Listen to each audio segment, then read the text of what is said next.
চিকিৎসা না করলে ধীরে ধীরে এটি লিভার ইনফ্লামেশন, তারপরে ফাইব্রোসিস এবং কিছু কিছু ক্ষেত্রে সিরোসিসের দিকে যেতে পারে। তাহলে প্রশ্ন হলো, ফ্যাটি লিভার এর আসল কারণ কি? এটা কি শুধু ওজনের সমস্যা, নাকি এর পেছনে আরো গভীর লাইফস্টাইল ও মেটাবলিক কারণ রয়েছে?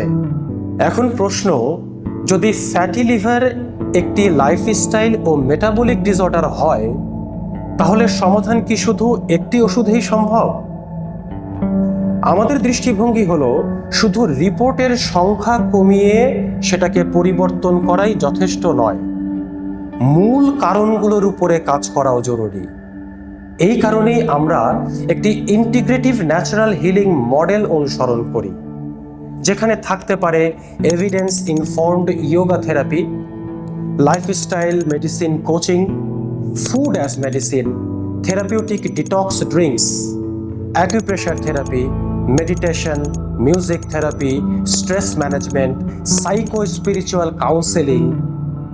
এই সবগুলো মিলে আমরা চেষ্টা করি শরীরের মেটাবলিক ব্যালেন্স পুনরুদ্ধার করতে সাহায্য করা, লিভারের ওপর অপ্রয়োজনীয় চাপ কমানো এবং শরীরের স্বাভাবিক হিলিং ক্যাপাসিটিকে সক্রিয় করে তোলা।